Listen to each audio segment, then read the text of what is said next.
ከተቻለ የኢትዮጵያ ጦር ዘልቆ ሁሉ ሊገባ ይችላል የሚል አሰባልኝ ወደ ሱዳን ገብቶ ሊዋጋ ይችላል ያንን አካባቢ ለማጽዳትና በፈር ዞን ለማድረግ በጣም ከተቻለ ደግሞ የነ ዩኤኢ የነ አርኤስኤፍ ትብብር ካለበት ደግሞ ጭራሹን አስለቅቆ ከዛ ቦታ አልቡርሃንን ድሮ ወደነበረበት ወደ ፖርት ሱዳን ለፈው ያወጣውን እንትን ብታነብ ኦልሞስት ልመና አይነት ፕሊ ኢትዮጵያ አሜሪካ ድጋሚ ማጤን አለባት እዚህ አካባቢ ያለውን ፖሊሲ ረብሻው ብዙ ነው ቴሮሪስቱ ብዙ ነው አሁን የተሰለፉ ሀገራት ብዙ ናቸው ያንን አሰርት ድጋሚ ያንን ሮሏን የበፊት ሮሏን ማምጣት አለባት እየተባለ ልመና የተጀመረውም ከዛ አንፃር ነው ተረስቷል አካባቢ ማለት ግን እሳቸውም ቢሆን የፉል ስኬል ዋር ግባ የሚሉት አይመስልኝም የእሳቸው ዓላማ ቲፒኤልኤፍ እነዚህ አመራሮች ሃርድ ላይን የሚባሉት ቲፒኤልኤፍ እንትኖች እንዲጠፉ ነው በእኔ እምነት ከድሮም ጀምሮም እሱ ነው ዓላማው የሚመስለኝ አሁንም ከጌታቸው ጋር የሚያመሳስላቸው ለዛ ነው ቲፒኤልኤፍ ባይዘው የከሰሰው አርኤስኤፍ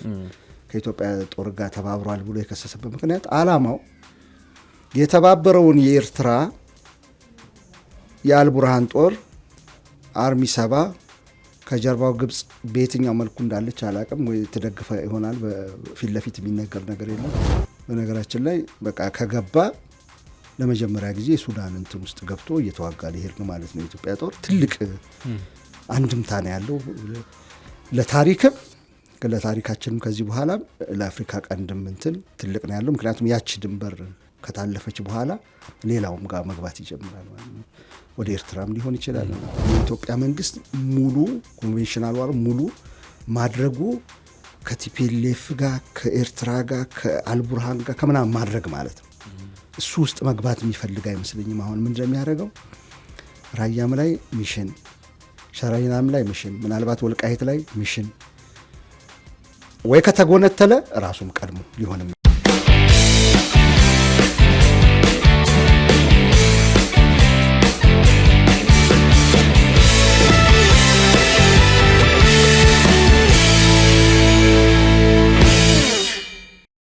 አክብሮታዊ ሰላምታችን በያላችሁበት የዓለም ዳርቻ የደረሳችሁ የተወደዳችሁ የአንድ አፍታ ሚዲያ ቤተሰቦች ከአንድ አፍታ ወደ እናንተ የሚደርሱ የአንድ አፍታ ትንታኔ ዝግጅታችን ተጀምሯል። እንደተለመደው ከአማረ መኮንን ጋር ወቅታዊ ጉዳዮችን እያነሳን አብረን የምንቆይ ይሆናል። በተለይም በሰሜን ኢትዮጵያ የተፈጠረውን ውጥረት እንቃኛለን። ባለፈው አርብ ሌሊት ለቅዳሜ አጥቢያ በምዕራብ ትግራይ ወይም ወልቃይት ተብሎ በሚጠራው አካባቢ ሸረሪና ላይ የተደረገውን ውጊያ ተከትሎ እንግዲህ ውጥረቶች ሊፈነዱ የደረሱበት ከጫፍም የደረሱበት ሁኔታ ላይ እንገኛለን። በደቡብ ትግራይ ሰፊ ወታደራዊ ስምሪት አለ።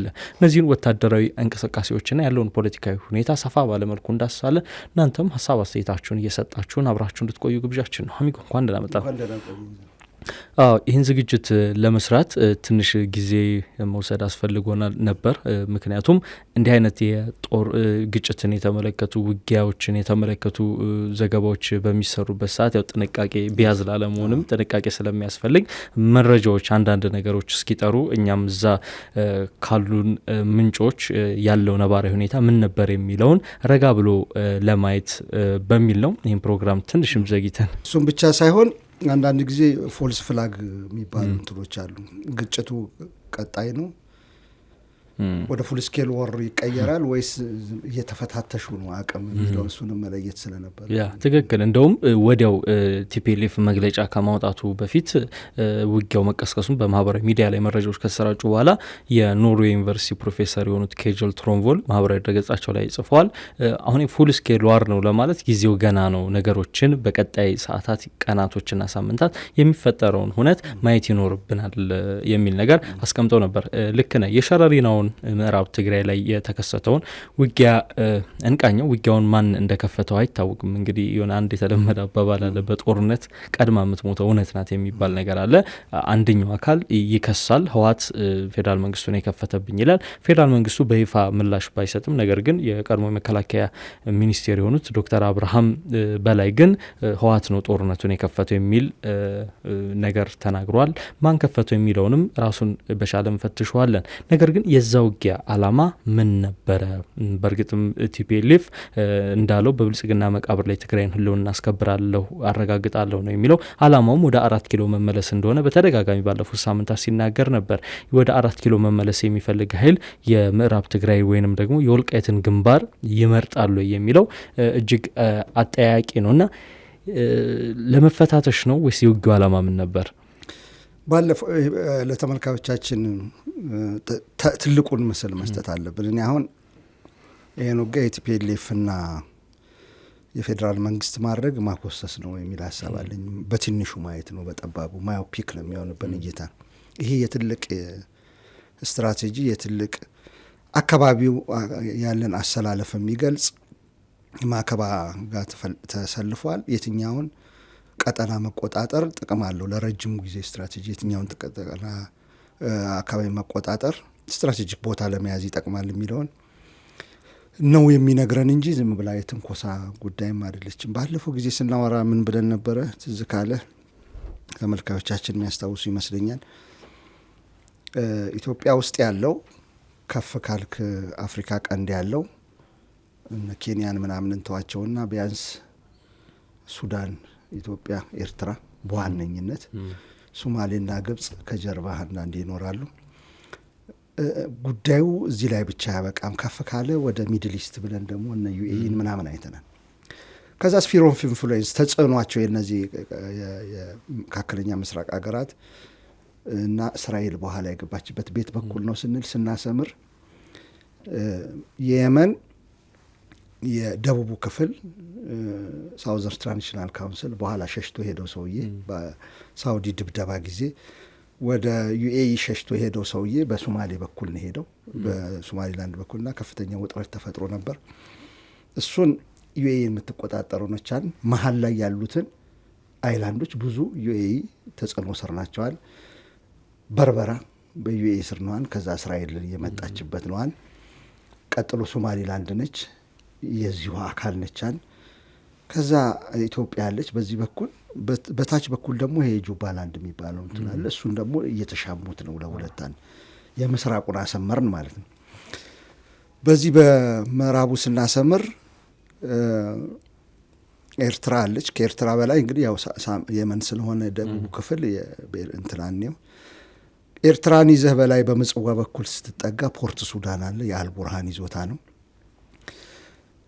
ፖርት ሱዳን ይዘህ ወደ ካርቱም ወደ መሀል ስትመጣ የአልቡርሃን ነው። በኋላ አልቡርሃን ይዞታል። ከዛ ምስራቁ ክፍል የሱዳን ምስራቅ ክፍል ገዳሪፍ፣ ሴናር የሚባለው የአልቡርሃን ጠንካራ ይዞታ ነው። ከአልቡርሃን ይዞታዎች ደግሞ ወደ ምዕራብ ከሄድክ እነ ዳርፉር የምናገኝበት ደግሞ እነ ኮርዶፋን ያሉበት በቅርብ በጣም ከባድ ውጊያ የተካሄደበት የአርኤስኤፍ ይዞታ ነው። ከዛ አርኤስኤፍ ካርቱምን ከለቀቀ በኋላ ደግሞ በታች በኩል በቤንሻንጉል መጥቶ ባለፈው ጊዜ እነ ኩምሩክ የምናወራው እሱ ደግሞ ከዩኤኢ ጋር በትብብር ከኢትዮጵያ ጋር በትብብር ከጋምቤላ ከሳውት ሱዳን ጦር ጋር በትብብር እሱን ደግሞ ጋያዙት ደግሞ የኢትዮጵያና የአርኤስኤፍ ትብብር ነዋል። አሁን ይህን ስናሰምር ምን አልኩኝ ባለፈው? በሱዳን በምስራቅ በኩል በኢትዮጵያ በምዕራብ በኩል ብለህ ብታየው የማን ሆነ? የአልቡርሃን ስትሮንግ ሆልድ ሆነ፣ የአልቡርሃን ይዞታ ሆነ። የኢትዮጵያ ድንበር አካባቢ በሙሉ እዚህ ውስጥ ማን አለበት? ኤርትራ የምታሰለጥናቸው ወታደሮች አሉበት። አርሚ ሰባ አለበት። የአልቡርሃን ጦር የሚደግፍ እዛ አለበት። አልቡርሃን ጦር የቀጠራቸው ደግሞ ከተለያዩ የአፍሪካ ሀገሮች ቅጥረኛ ነው መቼስ ዘንድሮ በአብዛኛው የሚወጋው፣ እነሱም አሉበት። ይሄ በኢትዮጵያ ድንበር በኩል ከኢትዮጵያ በተቃራኒ የተሰለፈ ኃይል ነው። ስለዚህ ምንድን ነው የሚያደርገው? የአርኤስኤፍ የራሱ ዓላማ አለው። ሀሚቲ የሚመራው ማለት ነው። የአልቡርሃንን ጦር ከካርቱም ለማስለቀቅ ይሄዳል። ምክንያቱም ካርቱም ዋና ከተማ ነች። ከተቻለ ባለፈው ጊዜ ሲገሰግስበት የነበረው ሴናር የምትባለውን ከተማ ይዞ ነበር። ሴናርን ይዞ ከኢትዮጵያ ጋር ከተጠጋ ተጣመሩ ማለት ነው። አርኤስኤፍ እና ኢትዮጵያ የአገልግሎት አቅርቦት መስመር ድሮን ብታስነሳ በሁለቱ መካከል ያለ ግንኙነት ይሆናል። ሎጂስቲክ አቅርቦት፣ መሳሪያ ብትገዛ፣ ሰው ብትለዋወጥ ይሰፋሉ ማለት ነው። ጎንና ጎን ይሆናሉ። ይሄ እንዳይሆን የአልቡርሃን ደግሞ በተቃራኒው ይሰራል። የአልቡርሃን ጦር ከቲፒኤልኤፍ ጋር ተባብሮ ደግሞ በተቃራኒው ማን እንዳይጠጋ? አርኤስኤፍ ወደ ኢትዮጵያ ድንበር እንዳይጠጋ፣ ኢትዮጵያም በዚህኛው በኩል ማለት ነው። ኢትዮጵያም ደግሞ በዚህ ገፍታ እንዳትሄድ ይከላከላል ማለት ነው። ቲፒኤልኤፍም አልቡርሃንም እንዳይጋጠሙ ሁለቱ ማናማ እንዳይጋጠሙ ማለት ድብድብ ሳይሆን እንዳይገጥሙ እንትናና አርኤስኤፍና የኢትዮጵያ ጦር እንዳይገጥሙ የተቻለውን መሀል ሽብልቅ ሆነው ይገባሉ ማለት ነው። አሁን ሸረሪና ነች ፖይንቷ። ሸረሪና ማለት የት ነው የሚገኘው? ኤርትራ ድንበር ጠጋ ብለህ ትግራይ በዚህ በኩል አለች። እዛው አካባቢ የአማራ ክልል አለ፣ ወይም ትግራይና አማራ የሚዋዛገቡበት ክፍል አለ። በጀርባው ወደ ሱዳን ስትሄድ የአልቡርሃን ጦር አለ። ከዛ አርሚ አለ። የማን አርሚ? የአርሚ ሰባ የሚባለው አለ። አሁን ውጊያ የከፈተው ማለት ነው። ሸረሪና የምትባለውም ዋና የአርሚ ሰባ ትልቁ የሚባለው ቤዝ ነች። አሁን ያንን ቦታ መቆጣጠር ማለት ምን ማለት ነው ካልከኝ፣ ኢትዮጵያ ያ የተባበረው ኃይል የኤርትራ የአልቡርሃን የአርሚ ሰባ ኃይል ወደ ውስጥ ዘልቆ እንዳይገባ መመከቻዋ ቦታ ከተቻለ፣ ካሁን በኋላ የሚሆነውንም በኋላ እንነጋገራለን። ከተቻለ የኢትዮጵያ ጦር ዘልቆ ሁሉ ሊገባ ይችላል የሚል አሰባልኝ። ወዴት?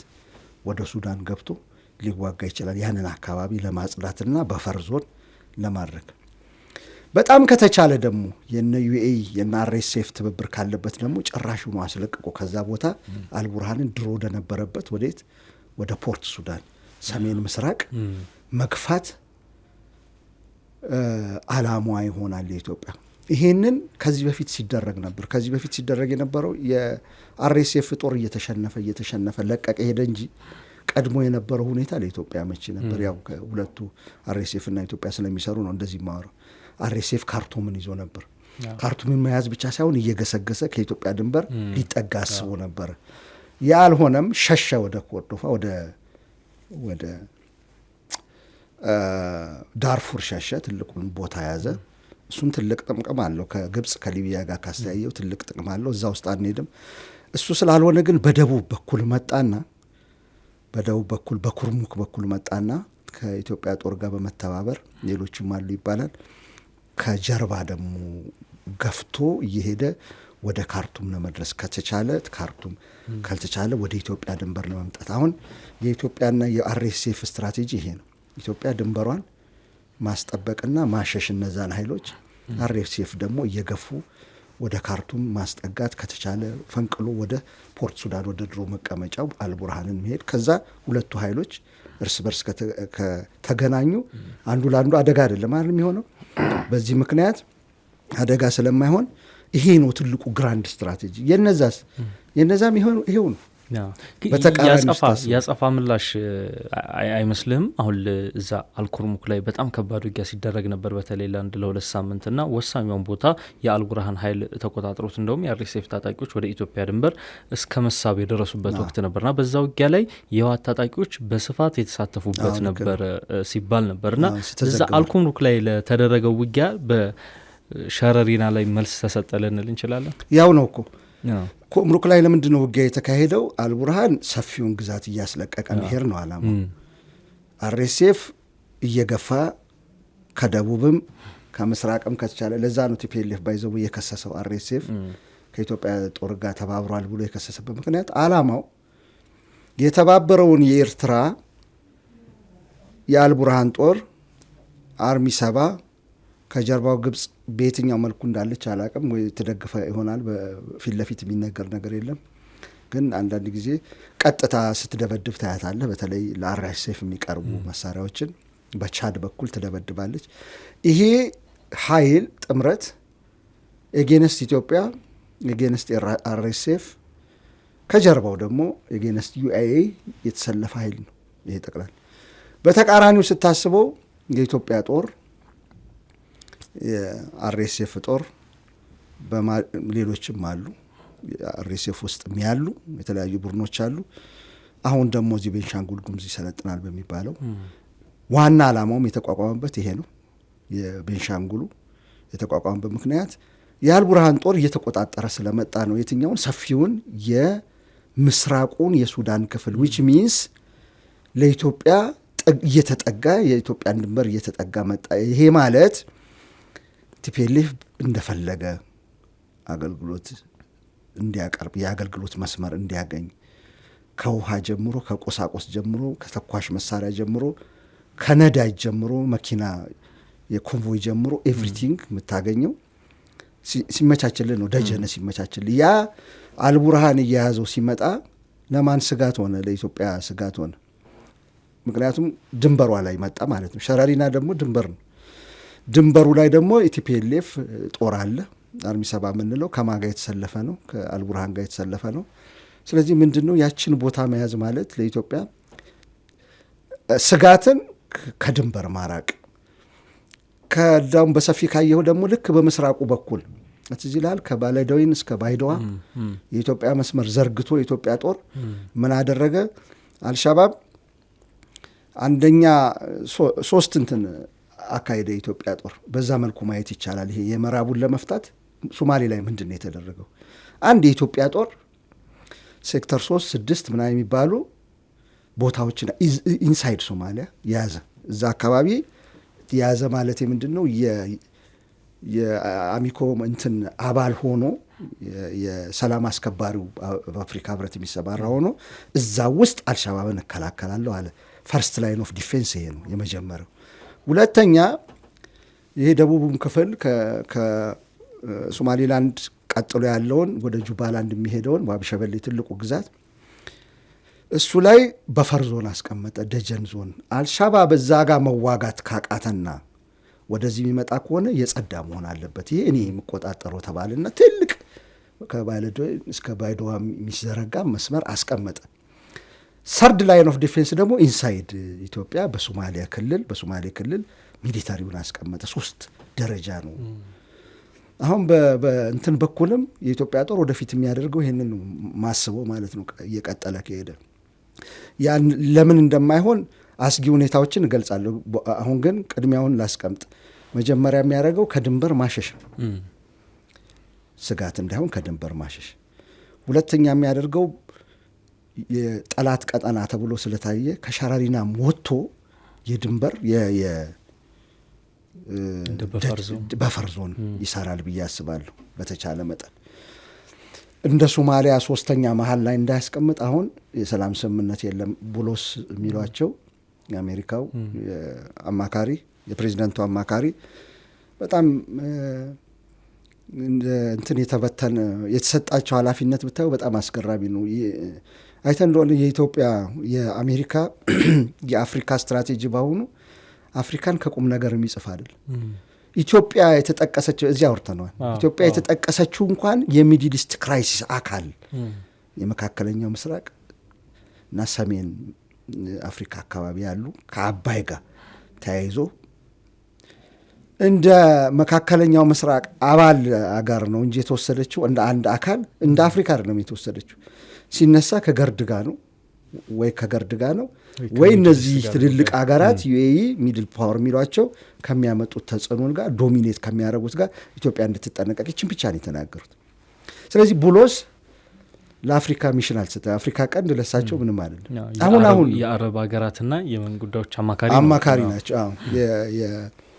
እና የሚድል ኢስት እንትን ስለሆኑ አሁን አንዳንድ ሆርን ሪቪው ባለፈው ያወጣውን እንትን ብታነብ ኦልሞስት ልመና አይነት ፕሊ ኢትዮጵያ አሜሪካ ድጋሚ ማጤን አለባት እዚህ አካባቢ ያለውን ፖሊሲ። ረብሻው ብዙ ነው፣ ቴሮሪስቱ ብዙ ነው፣ አሁን የተሰለፉ ሀገራት ብዙ ናቸው። ያንን አሰርት ድጋሚ ያንን ሮሏን የበፊት ሮሏን ማምጣት አለባት እየተባለ ልመና ምና የተጀመረውም ከዛ አንጻር ነው። ተረስቷል አካባቢ ማለት ነው። ስለዚህ ኢትዮጵያ ሸረሪና ላይ አንድ ምልክት ታይቷል። ወደ ፉል ስኬል ዋር ጦርነት ያድጋሉ ብትለኝ 2 ነገር ማስቀመጥ ይችላሉ። አንደኛው ኢትዮጵያ መከላከያ ሰራዊት አሰላለፉ እንደ ድሮ አይደለም። አሁን እንደ ባለፈው ጦርነት አይደለም። እንደ ትግራዩ በትግራይ ጦርነት ላይ ሰሜን እዝ የተመታበት ማለት ነው። የትግራይ ቲፒኤልኤፍ ብቻውን ነበር የቆመው። ኤርትራ፣ የአማራ ኃይል፣ መላው ልዩ ኃይል፣ መከላከያ ሰራዊት አንድ ላይ ነበር የቆመው። ተገልብጧል። አሁን መከላከያ ሰራዊት ብቻውን ነው የቆመው። የኤርትራ ሰራዊት ቲፒኤልኤፍ፣ የአማራ ኃይሎች ገና እርስ በርስ ጭቅጭቅ ላይ ናቸው። ግን የሆነ የሚሰለፍ ኃይል እንዳለ ግን ያስታውቁ ምልክቶች ትናንትና ለምሳሌ ትናንትና ያነበብኩት መሰለኝ ቦርካና .com ሚል ላይ አንዱ ሰፊ ጽሁፍ ጽፏል። ጨምቀህ ስታየው ከቲፒኤልኤፍ ጋር መሰለፍ የፕራግማቲዝም አሁን ስለተፈጠረው ሁኔታ የታክቲካል ጉዳይ ምናምን አይደለም፣ የሞራል ጉዳይ ነው። አማራ ሊሰለፍ አይገባም ከቲፒኤልኤፍ ጋር የተሰሩትን ዝርዝሮች ዘርዝሮ በአይዲዮሎጂ በመላው ኢትዮጵያ አማራ አሁን ላለበት እንትን ያደረሰው የቲፒኤልኤፍ በአይዲዮሎጂ ብቻ አይደለም፣ በትምህርት ቤት ብቻ ምናምን ሳይሆን በኢንስቲትዩሽን ደረጃ አደራጅቶ በተቋም ደረጃ አደራጅቶ መሬት አልባ አድርጎ ዜግነት አልባ አድርጎ ምናምን ብሎ የጻፈዋሉ። እንደዚህ ከቲፒኤልኤፍ ጋር እንትን ማለት የሞራል ሱፒሪየር የሞራል ልዕልና የምታደርገውን ትግል ማጣት ነው ከስሩ። ከዚህ በተቃራኒ ደግሞ ከማንም ጋር ጠላት ኖርማል ጠላት ተብሎ ሁልጊዜ የሚፈረጅ የለም። ይሄ ነው ፋሽስት አብይ አህመድ ነው ብለው ነው የሚጠሩት የዋና ጠላታችን። ስለዚህ ፋሽስቱን ለማስወገድ ከማንም ጋር እንተባበራለን የሚል ደግሞ ሌላ ግሩፕ አለ። አለየለት ምልህ ለሱ ነው። ስላለየለት በደንብ የምናውቀው የኤርትራ ሰራዊት አለ። ሱዳን ድሮ ትንሽ ትንሽ ድጋፍ ነበር የምትሰጠው፣ አሁን ሙሉ ነው እንትና ማለት ነው የአልቡርሃን። ቲፒኤልኤፍ አለ ፊት ለፊት ነው እየተናገረ ያለው። ኤርትራ አለች እንዳልኩት። የአማራውን ኃይል ገና አለየለትም ብንል እንኳን ከንትን ጋር አልተሰለፈም። ኤክሰፕት የነደመቀ ኃይል ካልሆነ በሴኮንድ ደመቀ ከፌዴራል። ስለዚህ ፌዴራል መንግስት ሌጣውን ነው የቆመው፣ ብቻውን ነው። መከላከያ ብቻውን ነው የቆመው። በፊት አብረውት የተሰለፉ በሙሉ ወይ ያንገራገር ያለ ነው ወይ በተቃራኒ የተሰለፈ ነው። ከኤርትራ ሰራዊትና ቲፒኤልኤፍ በተቃራኒ የተሰለፉ። ስለዚህ ያዋጣዋል ወይ መንግስት መከላከያ ሰራዊት ይህን ጦርነት ፉል ስኬል ማድረግ? በአሁኑ ሰዓት ብትለኝ በእኔ ግምገማ ነው። ስታር ምናምን የለኝም፣ የጦር እንትን የለኝም። እንደ ሌማን ግን አያዋጣውም ባይነኝ። አያዋጣው ማለት ወደዛ መሄድ አይፈልግም ባይነኝ። አሁን ወደ ሙሉ ስኬል ጦርነት መሄድ አይፈልግም። እሺ ታዲያ ምን ያደርጋል ብትለኝ ስጋቶችን በማስወገድ ልክ ሸረሪና ላይ እንደተደረገው መጠነኛ የተጠኑ ኦፕሬሽኖችን እያረገ ይቀጥላል የሚል ሀሳብ አለኝ። ምን እስኪሆን ብለህ ከጠየከኝ የቲፒኤልኤፍ ልክ እስራኤልና አሜሪካ የኢራንን መሪዎች ዋና መሪዎች ዲካፒቴት በማድረግ ከላይ ያለውን ስታጠፋው ወደ ታች በቃ ያ ቡድን ይበተናል ተብሎ ታስቦ ኢራን ላይ ድብደባ ተደረገ። ከላይ ያለው ጠፋ፣ እስከ ታች ሌየር ያለ አደረጃጀት ጠፋ። ግን የኢራን ሲስተም በጣም የሚያስደንቅ ስለሆነ አልተበተንም፣ ሀገሩም አልተበተ ጭራሽ ደግሞ የጠነከረ እንዳውም አይዲዮሎጂካሊ ሃርድ ላይን ያለው መሪም አርጂሲም እንደምታየው ሪፐብሊካን ጋርዱም ሪቮሉሽናሪ ጋርዱም ጠንካራ ሆኑ ብቅ አሉ። ምናልባት መንግስት ፉል ስኬል አያረግም የሚል እምነት አለኝ። እንደዚህ በደቡብም አሁን ራያ አካባቢ እንደዚሁ ክምችት አለ፣ እንዲሁ መጠነኛ ኦፕሬሽን ያደርጋል የሚል ሀሳብ አለኝ። ወይ ከዛ ግን በአንድ አካል ብቻ የሚወሰን አይደለም። አሁን ሁለቱም አካል አሁን ቲፒኤልኤፍም እንደውም ሳይቀድሙኝ መቅደም አለብኝም የሚል እቅዳለሁ። በፌዴራል መንግስቱ በኩል ደግሞ እንደነ ጀነራል ጻድቃን ያሉ ፌዴራል መንግስቱን የሚጎተጉቱ የሚወተውቱ የቀድሞ የህወሓት አመራሮች የትግራይ ተወላጆች አሉ እና እዚህ ካልኩሌሽን ውስጥ እነሱንም ታሳቢ ማድረግ ያለብን እነሱም አረጋለሁ። ግን እነ ጀነራል ጻድቃንም ቢሆን ጀነራል ጻድቃን የታወቁ ናቸው በጦር እንትን በልምድም በትምህርትም በጦር ትምህርትም ብቻ ሳይሆን ኢንተሌክቹዋል ናቸው። ጽሁፋቸውን ብዙ ጊዜ ስለማይ ነው ዝም ብሎ የሚታዩ ሰው አይደለም። ግን እሳቸውም ቢሆን የፉል ስኬል ዋር ግባ የሚሉት አይመስለኝም። የእሳቸው አላማ ቲፒኤልኤፍ እነዚህ አመራሮች ሃርድ ላይን የሚባሉት ቲፒኤልኤፍ እንትኖች እንዲጠፉ ነው በእኔ እምነት። ከድሮም ጀምሮም እሱ ነው አላማው የሚመስለኝ። አሁንም ከጌታቸው ጋር የሚያመሳስላቸው ያ ቡድን። ለዚህ ነው ምን ያልኩ ገቨርንመንት ፉል ስኬል የኢትዮጵያ መንግስት ሙሉ ኮንቬንሽናል ዋር ሙሉ ማድረጉ ከቲፒኤልኤፍ ጋር ከኤርትራ ጋር ከአልቡርሃን ጋር ከምናምን ማድረግ ማለት ነው። እሱ ውስጥ መግባት የሚፈልግ አይመስለኝም። አሁን ምን እንደሚያደርገው ራያም ላይ ሚሽን፣ ሸራይናም ላይ ሚሽን፣ ምናልባት ወልቃይት ላይ ሚሽን ወይ ከተጎነተለ ራሱም ቀድሞ ሊሆንም ይችላል።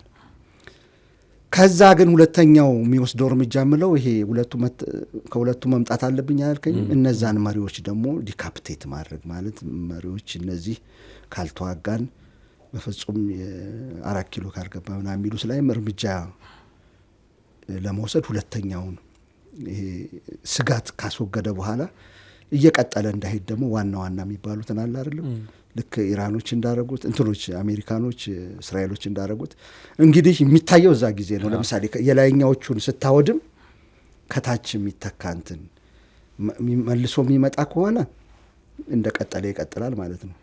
አንላይክ ኢራን ከኢራን በተቃራኒው መልኩ ሌላ ደግሞ የተሻለ አመራር ምናምን እወያያለሁ ምናምን የሚል መጣ ከሆነ ደግሞ ምናልባት በአጭር ጊዜ እንትን የሚል ስምምነት ላይ የሚደርስ መሪዎች ልናይ እንችላለን። ወይም ደግሞ ሊገኙም ላይገኙም ይችላሉ። እነዚህ መሪዎች ይመታሉ የሚባሉት ወይ ከላይ ያሉትን ማስወገድ የሚባለው ላይገኙም ይችላሉ።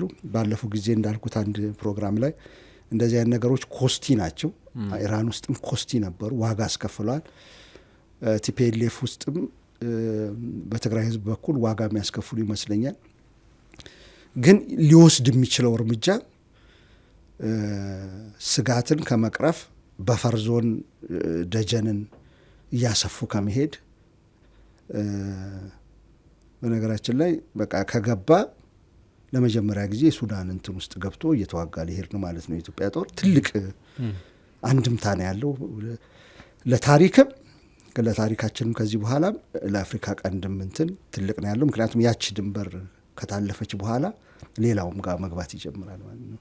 ወደ ኤርትራም ሊሆን ይችላል እና እሱን ካረገ በፈር ዞኑን ካስተማመነ ደጀን ዞኑን ካስተማመነ ከአደጋ ነጻ ቀጠና ድንበር ላይ በተለይ ካደረገ በኋላ የሚወስደው እርምጃ የሚመስለኝ እየለቀሙ ቲፒኤልኤፍ መሪዎችን ይሄ እነዚህ ካልተዋጋን የሚሉትን መልቀም እርምጃ ይሳካል አይሳካም የሌላ ጉዳይ ነው። የኔ የቢሆን ነው ሴናሪዮ የኔ ግምቴን ነው ማረገው። ልዩነት አለ ፕሪዲክሽን እና ሴናሪዮ ሌላ ነው። ፕሪዲክሽን በዳታ ላይ ተመስርተ ምናምን የምታረገው ነው። ግን ይሄ ቢሆን ነው ይሆናል ብዬ የማስበው ነው የምናገረው። እዛ ድረስ የሚሄድ ይመስለኛል እንጂ አሁን እንደሚባለው ፉል ስኬል ሊተናኮሉ ይችላሉ። ወደ ፉል ስኬል እንዲሄድ በተመጠነ ደረጃ የሚያደርገው ይመስለኛል መንግስት ብዬ ነው የማስበው። አለበለዚያ ግንባሮች በጣም ብዙ ነው የሚሆኑት፣ ተዋናዮች በጣም ብዙ ነው የሚሆኑት። ልክ እንደ ሱዳን ነው የሚሆነው። በጣም ብዙ ተዋናይ የጎሳ አሁን አርኤስኤፍ እያን ስናወራ አንድ እንትን ይመስላል።